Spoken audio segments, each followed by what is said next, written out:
Kashgar, China. The order from Chinese officials was blunt and urgent. Villagers from Muslim minorities should be pushed into jobs, willing or not. Quotas would be set and families penalized if they refuse to go along.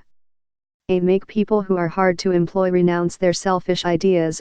The Labor Bureau of Kapgol, a county in the western region of Xinjiang, said in the directive last year. Such orders are part of an aggressive campaign to remold Xinjiang's Muslim minorities, mostly Uyghurs and Kazakhs, into an army of workers for factories and other big employers.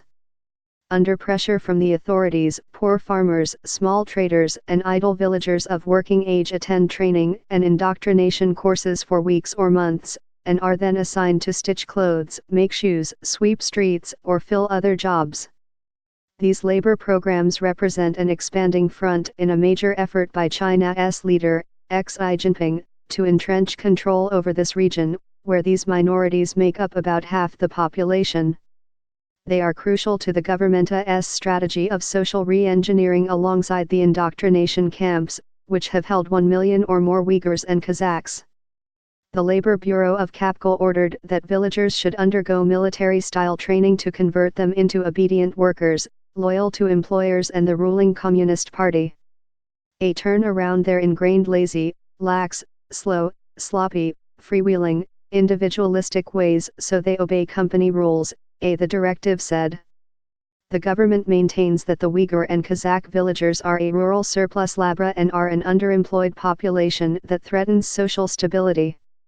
Putting them in steady, supervised government-approved work, officials say, will erase poverty and slow the spread of religious extremism and ethnic violence. The government describes the laborers as volunteers, though critics say they are clearly coerced. Official documents, interviews with experts, and visits by the New York Times to Xinjiang indicate that local plans uproot villagers, restrict their movements and pressure them to stay at jobs. Experts say those harsh methods can amount to forced labor, potentially tainting the global supply chain that uses Xinjiang workers, particularly for cotton goods.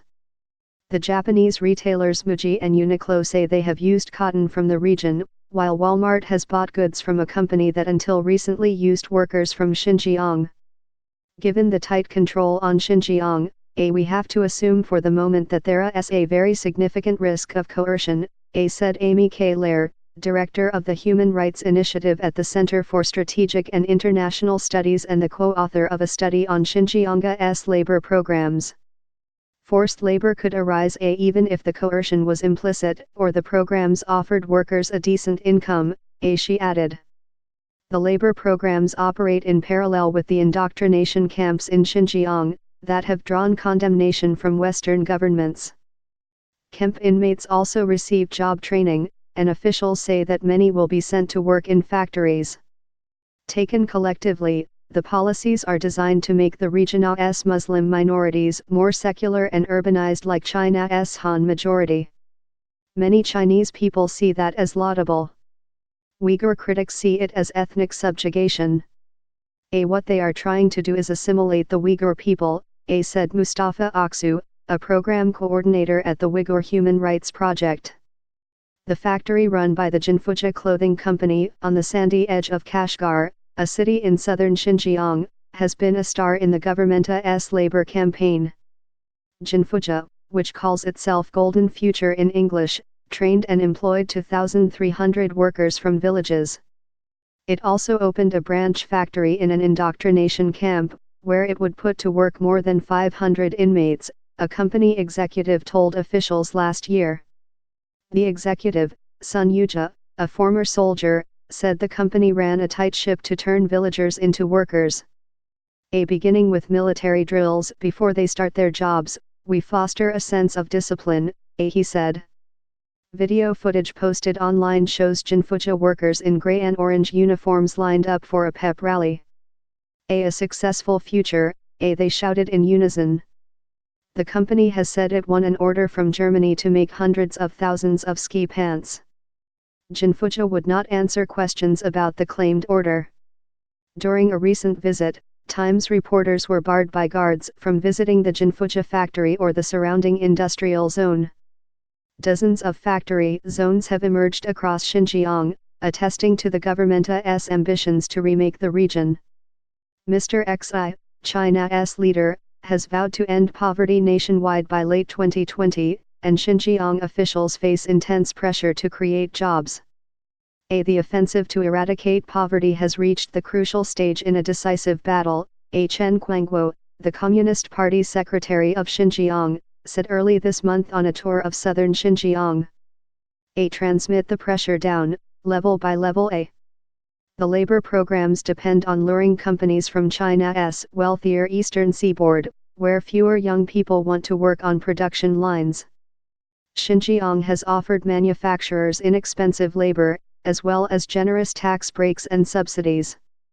The are still not as fast as workers from other parts of China, said He Tan, a businessman who owns a small factory on the outskirts of Hotan, a city in Xinjiang.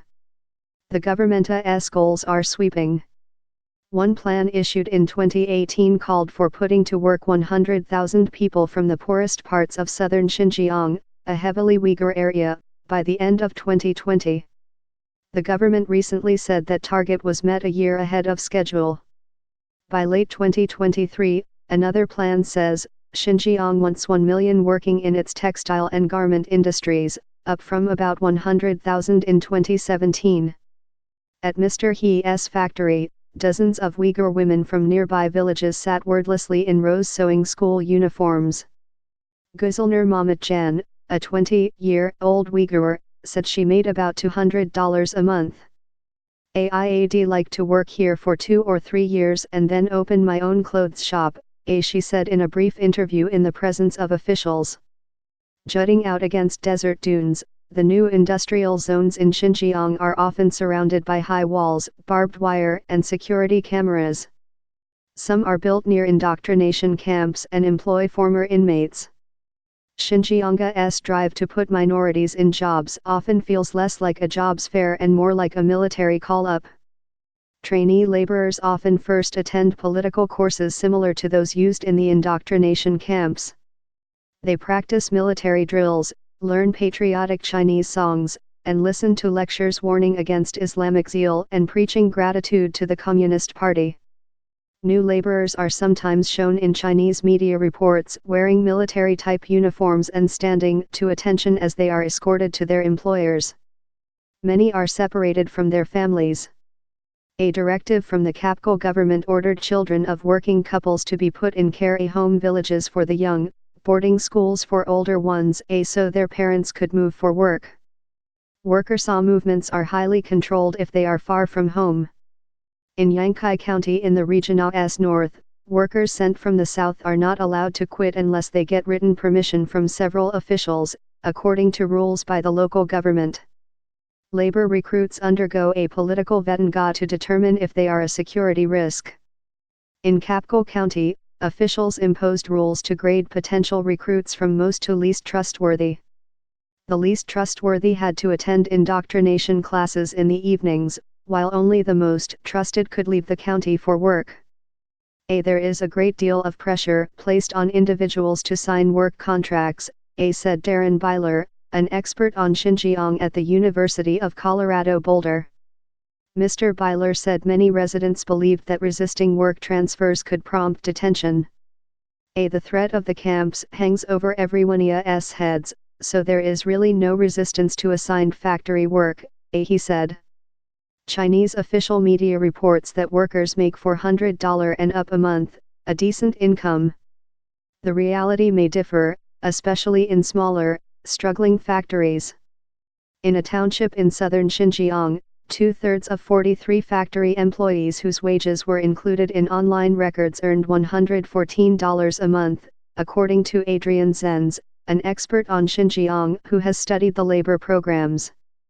Amanzal Kisa, a 31-year-old Xinjiang resident, spent a year in an indoctrination camp and in April was sent to work at a clothing factory for 3 months. She was paid $115 a month, less than half the minimum wage, according to her husband, Mohammed Kaiserbek. Mr. Kaiserbek, a Kazakh citizen, said by phone from Shymkent, a city in southern Kazakhstan, that his wife had no choice but to take the job. After being released, you need to work according to their policies, he said. Starting in late summer, villagers in Xinjiang file onto buses taking them to cotton farms, sometimes hundreds of miles away. For a few intense weeks under the sun, they hunch over in fields, picking the crop that ends up in Chinese clothing factories. Teams of Communist Party officials in villages hold mobilization meetings, pressing farmers to sign up.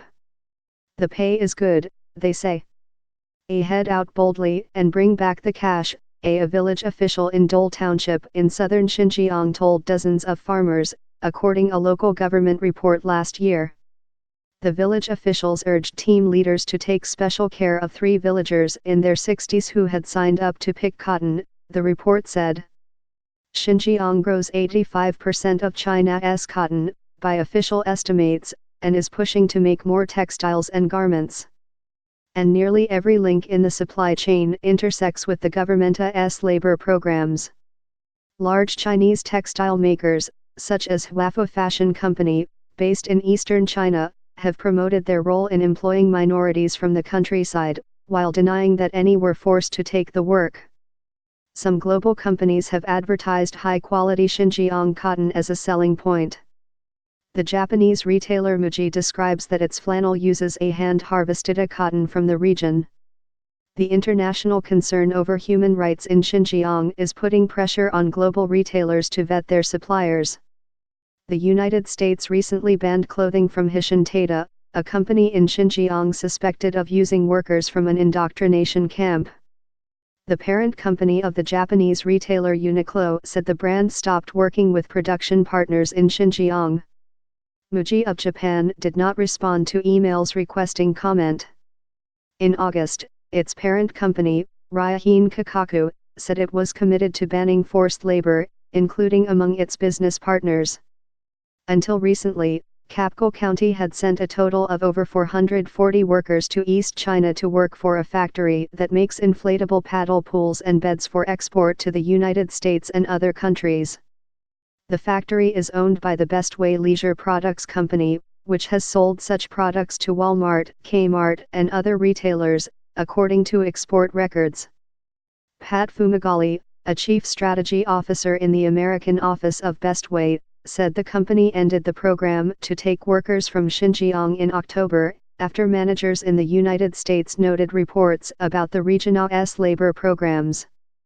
Marilee McInnes, a spokeswoman for Walmart, said in email, responsible recruitment and voluntary labor are 2 very important issues for Walmart.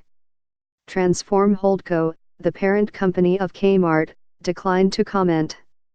After the Times made inquiries, inspectors acting for Walmart visited the factory.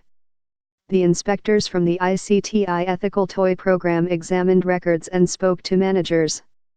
They found no disparity between the pay and conditions of workers from Xinjiang and other places, said Mark Robertson, a senior vice president for the inspection program. We did not have the opportunity to interview workers from Xinjiang as none were working at the factory when we conducted our visit, he said.